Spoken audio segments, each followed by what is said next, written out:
And we are live. Welcome, mystery and thriller fans. I'm your on-air host, Sara DiVello, and I am so excited to welcome back tonight the incredible New York Times bestselling author, Mary Kubica, here to give us the inside scoop on her brand new book, Just the Nicest Couple. Mary, welcome back to Mystery and Thriller Mavens. Tell us about this couple. Yeah, well, first of all, thank you so much for having me. Sara, I'm so excited to be back and talking to you. So Just the Nicest Couple came out on the 10th, so like 6 days ago. And it's a book about two couples, actually. So first of all, we meet Lily and Christian, and they're just like your perfect couple. They're happily married, very much in love. They're expecting their first child. So they're just really optimistic about their future, and they're in a good place. And then on the other hand, we have Nina and Jake, who are in not a good place. Their marriage is really struggling. They're just constantly at each other's throats. Jake works as a neurosurgeon, so he has this incredibly stressful job, really long hours. He's always at work, and even when he's not at work, when he's home, it's like his mind is still at work. And Nina, too, is kind of distanced a little bit. She's an only child, and she's caring for her mother, who's getting older, and she's starting to have some health issues, one of which is that she's losing her vision. So she just relies on Nina more and more for help, and that actually creates some animosity in the marriage. Jake just feels really resentful for the amount of time that Nina spends with her mother. So like I said, they're struggling. They're in a bad place. And then one night, Jake, this neurosurgeon, doesn't come home from work. And Nina's sure, it just has something to do with this big argument they had the night before. He's gone somewhere, he's at a friend's house or whatever. He's just blowing off steam, and he'll be back in a couple days. And then, 2 days pass, and 3 days, 4 days, and some things happen in there that make Nina think he's not just blowing off steam. Something has actually happened to him. So she's just desperate to find him. And then on the other side of the story, we have Lily, who was the last to see Jake before he went missing. And so she confesses to her own husband, Christian, what happens. And the two of them decide that they'll do anything to keep the truth from coming out. So we have like a cat and mouse game where one woman is just desperately searching for her husband, and another couple is, doing anything to stop that from happening. Ooh, well, just like that, you hooked us good, like only you can do, Miss Mary. And we are here for the scoop on these two couples and the missing Jake. So we're going to get into every delicious detail. But first, I just want to welcome everyone. So we are going live to 7 destinations across Facebook and YouTube. So no matter where you're watching from, you're in the right place. This is the right time. It is Mystery Monday. And because Mondays can be murder, we're going to make them a little less painful.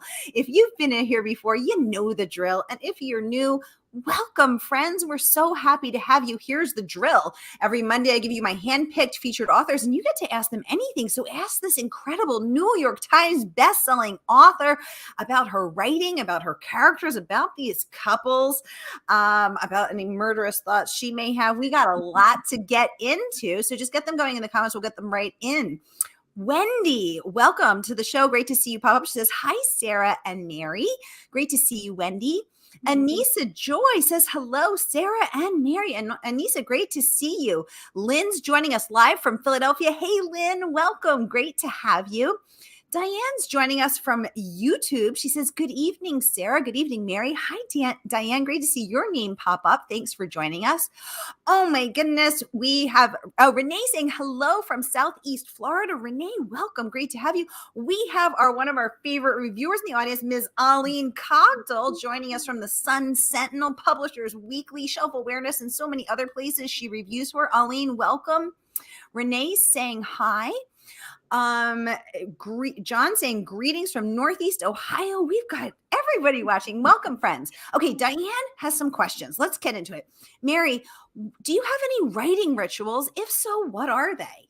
Yeah, so I'm pretty simple when it comes to rituals and things like that. I do like to write first thing in the morning. And that was something that kind of developed out of necessity when I sold my first book, The Good Girl, and my second book was already under contract. My kids were really young. They were like 4 and 6, something like that. So I didn't have a lot of time on my hands. My daughter was maybe in kindergarten, but my son was in preschool, like 4 hours a week total.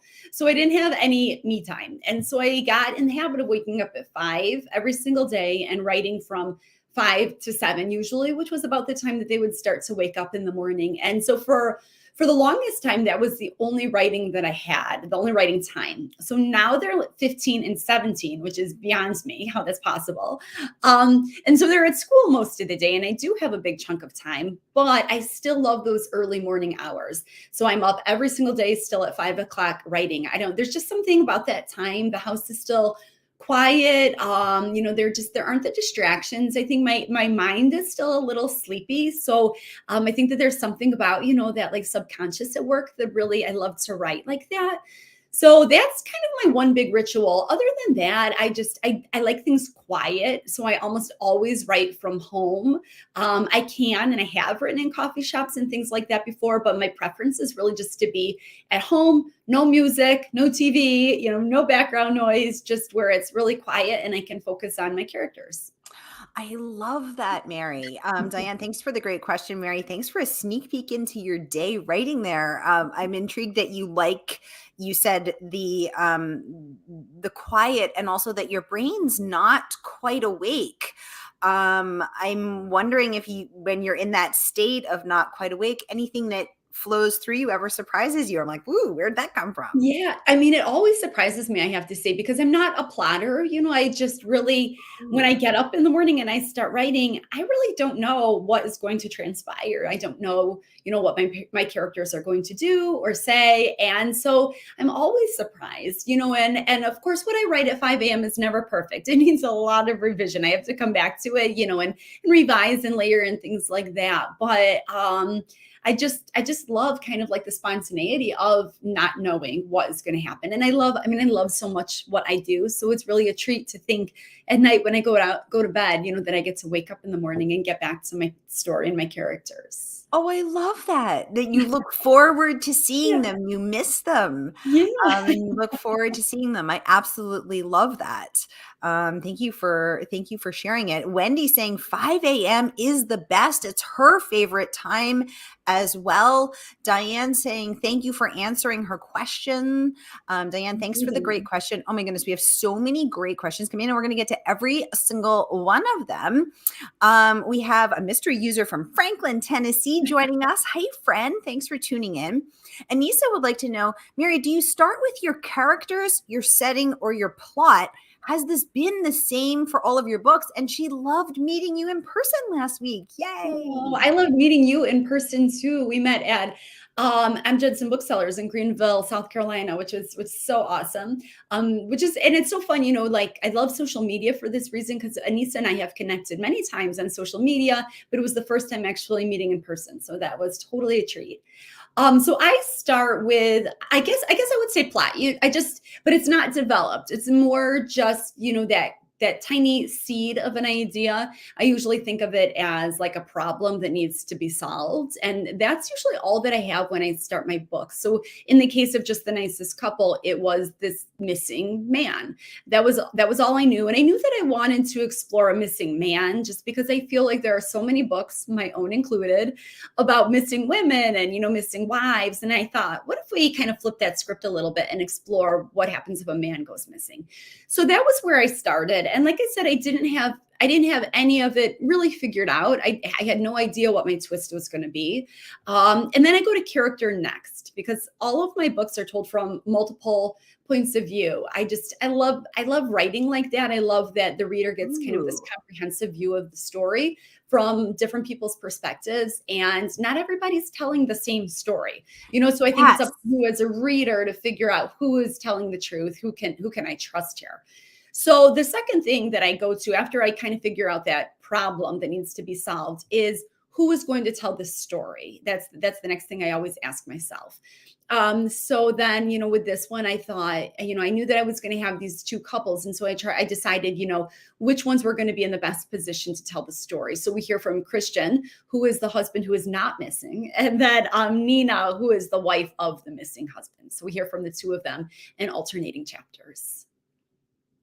One of the many things that I love about your books is that multiple POV, because as we live in the world, it's so interesting to see how in families, in marriages, you perceive things differently, right? Like my husband and I all the time will be like, I'll see one thing, something one very distinct way, and he'll be like, that isn't how I experienced it at all. So I love hearing those multiple points of views for all of those reasons. So thank you.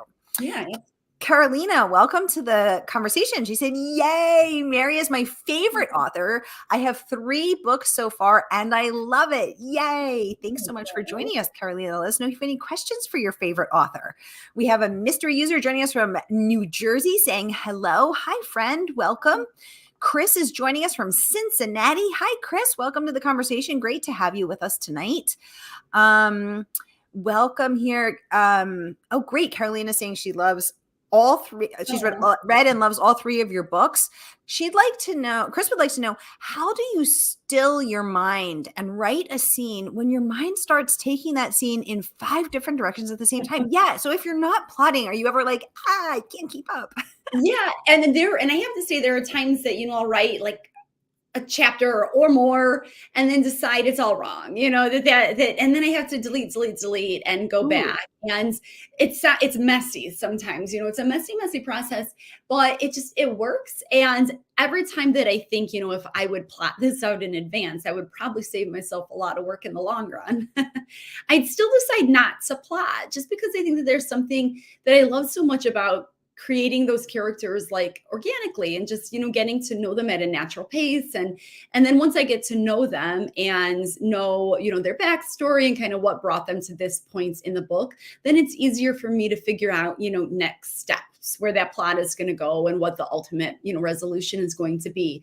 But there are definitely times when I start to write and I realize, well, I could do this or I could do this, and I'm not sure which is best. And so sometimes it's a little trial and error. Sometimes I feel in my gut which way is right, what I want to do, but sometimes I don't really know. And so then, like I said, I will try writing one and see, does that flow? And I know that it's a gamble because I might have to delete it and go off in a different direction. But like I said, I'm okay with that, because I just feel like it's a process for me to get to know my characters and know the story and just figure out what's going to work the best. One thing I struggle with, Mary, is trusting myself. And I know a lot of writers and a lot of women struggle with that. So how do you know when you're talking about tuning into your gut, how do you know when it's right? And how do you know when it's not right and you have to delete it, or when you're just being insecure, or whether, how do you find that balance and flow of knowing what is right? Can you share more of that? Yeah. And you are so right. Those insecurities, I don't care, if you are writing your first book or if you're writing your 20th book, I think that those insecurities are probably always there. And I mean, I am so guilty of, like, one day I'll write something that I'm really happy with. I feel really proud of at the end of the day. And the next day I'll go and reread it and think it's awful, and this is like an everyday occurrence. So, I mean, there's always that feeling of, is this good? I don't know. And sometimes I think it's just a matter of, as we're writing a book, we're too close to it. And it's really hard to judge if something that we wrote is good or not. And so sometimes I do, sometimes something just feels so right in my gut, and I can't explain why or how, but it's just, you kind of have that sixth sense of, this is right, and then there are times where I find that I am just going over chapters again and again and again and again, because something is just not sitting well. And so that's when I know there's something there that's really not working. And so I've got to figure out what that is. And sometimes it is a matter of, once I never share when I'm right in the middle of working on a manuscript or draft. I never share it with anybody, and I'm really reluctant to talk about it, just because I want to get all my ideas down first before somebody else influences me. But when I do finish and I turn in a draft specifically to my editor, that's always such a great time then to get that feedback. And, then I can say, okay, this character, is, and kind of voice those concerns that I have and get feedback feedback from somebody that's just, meeting this character for the first time. And so that's always such a great reassurance. And, when I myself am not able to trust my own instincts or, know for sure how I feel about a certain thing, it's really helpful to get that outside advice. I love that. And I'm also a little superstitious.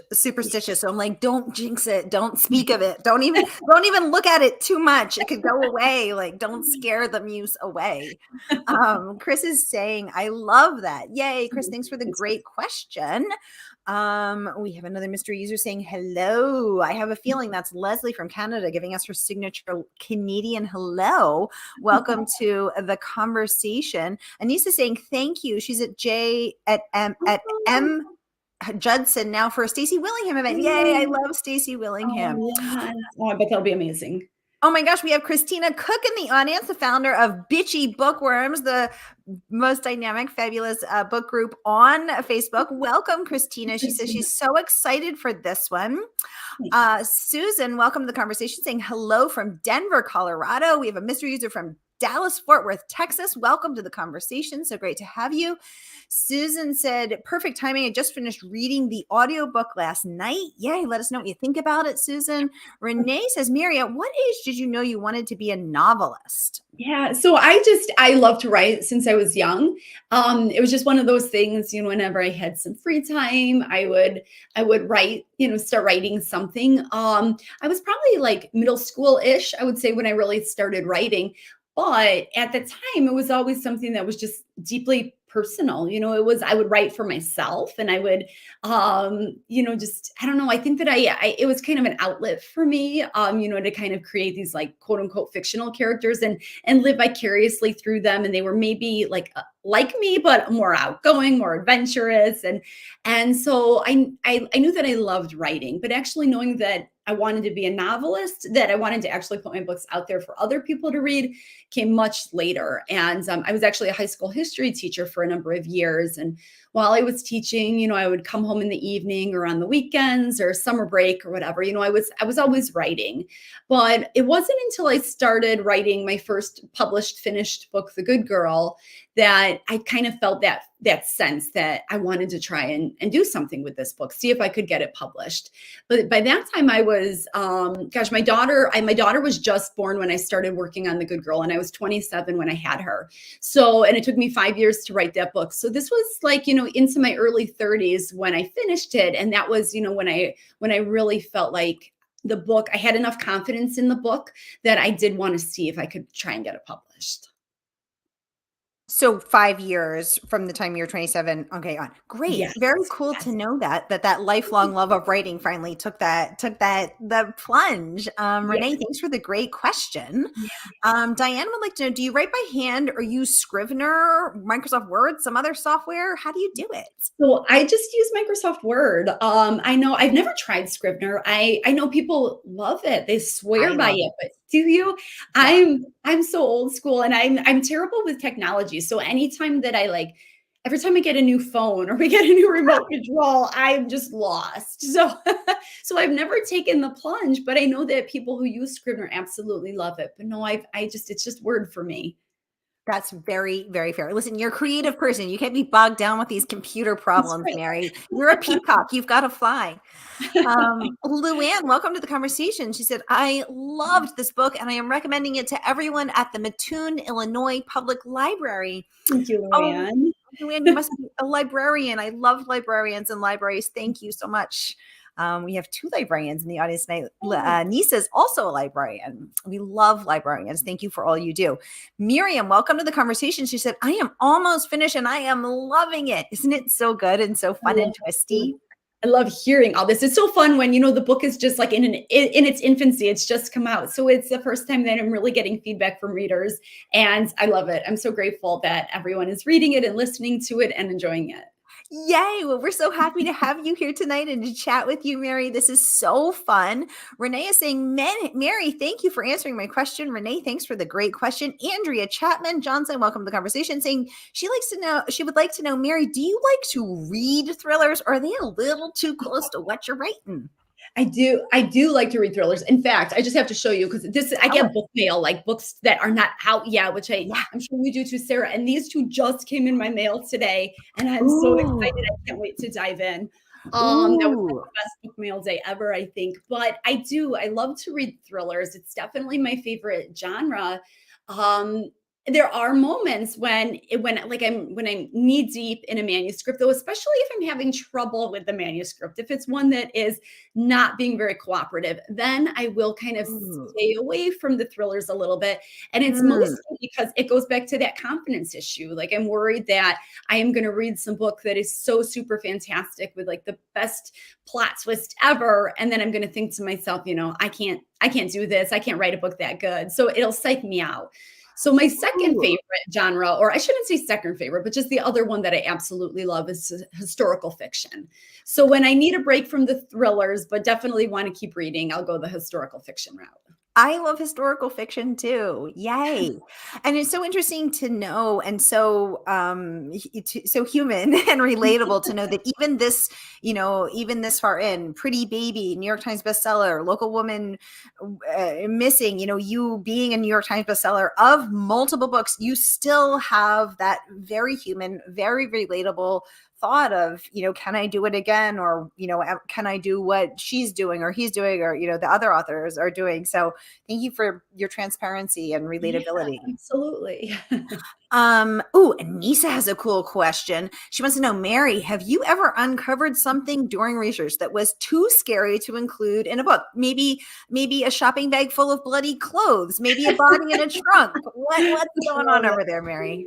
No. So I don't think that I'm always fascinating by the research, and I always go down these Ooh. rabbit holes. Like I think I'm just going to look up some quick thing on Google, and all of a sudden, like an hour later, I'm just reading about the most random topic, and I do love that. I don't think that I've ever encountered anything too scary. My editor is sometimes telling me that I need to pull back a little bit on like the gore, which I don't think of myself as being like particularly a gory writer, but every now and then I do know that there are some scenes that might go there. I think there's one towards the end of Just the Nicest Couple that gets maybe a little bit gory. But so that's one thing that my editor is sometimes telling me, okay, maybe pull back just a little bit. But no, I haven't encountered anything too scary or that I was like reluctant to put in a book because it was too scary. Well, what we now are realizing is that you're the one who's scaring other people. Like, you're like, no, I'm not scared. Meanwhile, everyone around you is like, oh dear God, don't tick off Mary. Okay. So sometimes your editor has to reel you in. When she does that, were you surprised? Were you like, that's not bothersome? Or were you like, yeah, I wondered about that? Yeah, I think that I am often like, yeah, I wondered about that, and I think it's so good. A lot of people ask what that editing process is like, and is it ever hard to get that feedback? But because my editor is the first person that I share a finished draft with, it's just so helpful to, for someone that, to just get the feedback of somebody that hasn't read this book yet, that doesn't know where it's going, doesn't know what the twist is going to be, doesn't know Mm, who they can trust. So mm. all of that feedback is so good. And I just it's great. When she does say pull back a little bit here or there, I'm usually very fine with it because I know that there are times, that maybe I do kind of, cross the line just a little bit. And yet you sit here looking so charming, so sweet. And yet we know that beneath this Chicago lady beats a dark and twisted heart. No, just kidding. Aline, welcome to the conversation. She says, Mary, your books are scary because they are so real and believable. Aline, thanks for bringing that up. Of course, that means extra coming from you, such an incredible reviewer.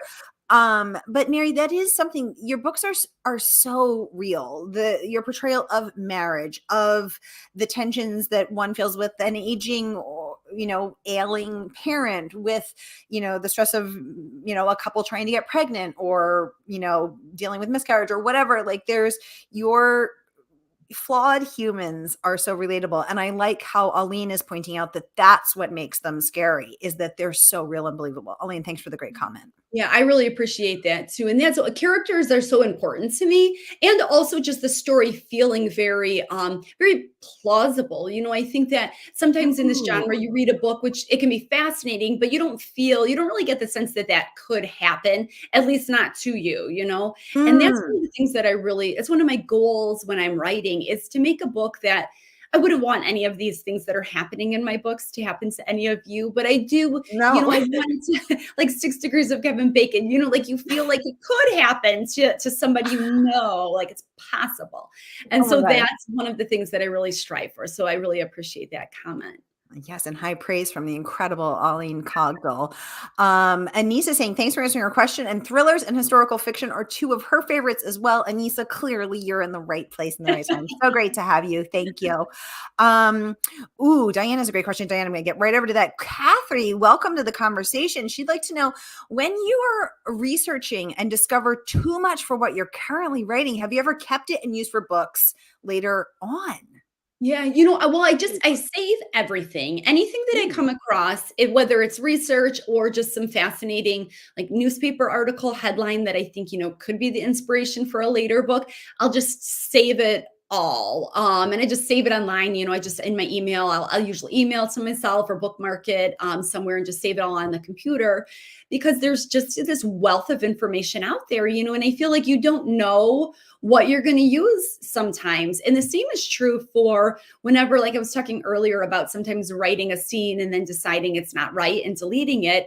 I save all of that too, because you never know. I mean, it may not be the whole scene, but it might even come down to a couple sentences that I remember, when I'm writing a later book and think I could use that here, and I'll go back and I'll pull it.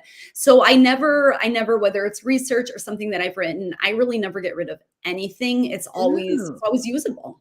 Savers unite. I'm also a saver. Kathy, thanks for the great question. Yeah. Mary, thanks for the great answer. Diane wants to know, Mary, what craft book has been the most valuable to you as a writer? So your first book took you 5 years. You're clearly on a faster trajectory now. You're cranking them out, about a book a year. So what has helped you get there as a more polished writer, as a faster writer? Give us your secrets. Yeah, I mean, I think there's a lot. There's Stephen King's On Writing is a great one. I think, gosh, I feel like I've read a number of craft books, but I feel like the thing that has just been the most beneficial to me is writing, and I think that it's one of those things that you do get better the more you do it. And I feel like before I wrote The Good Girl, I sort of had like a very different style. And, and it was just a trial and error, writing things and figuring out what works and what doesn't work for you as a writer, and then adapting your writing and, finding what works for you. That has kind of been the most beneficial. And then the other thing that's been incredibly beneficial for me is sharing my work with others and getting feedback, which I'll admit when I was first getting started, before I found an editor and all that, I was reluctant to do. I was nervous. I didn't know, what other people would think of my work, but it's just so incredibly helpful to get feedback from others. And then as a writer, you kind of have to pick and choose what feedback you're going to use because it's so subjective. You could share your writing with 10 people and they would give you 10 different pieces of advice. But I Yes. just think that getting that input is super helpful. So while I have read books on, the craft of writing, I just feel like the thing that has helped me grow the most is writing and just, practicing those skills and reading widely in the genre to see how other authors do things and what, as a reader, I like about their style. Mary, I love that you said that because I think that there is such a mystique around writing and around all creative endeavors. And it can sort of take on a life of its own where it's like, well, you've got to get an MFA and then you've got to be workshopping it. And then you've got to be taking this class and that class. And of course, classes are great, but we can also hold ourselves back from just plunging in and doing the darn thing. And I like that you're, sharing from the front lines that just doing it has been the most helpful thing, and not just reading about doing it. Right, right. And I Really know that, relatable. Yeah. it can be hard to take that plunge. I feel Yeah. like to just do it. And I think that a lot of times people feel like they have to have a book fully thought out before they start, or that first drafts have to be really well done. And they don't. First drafts for most writers are super messy. And a lot of times, like me, we don't really know where we're going with our books, but we just kind of figure it out as we write. So I think that when you take some of those pressures off of yourself as a writer, it can make that first draft a little less daunting. I am finding this very reassuring and very relatable. Thank you. Loving. Okay, Barbara, welcome to the conversation. Saying hello from San Diego. Hi, Barbara. Welcome to the conversation. Great to have you here tonight.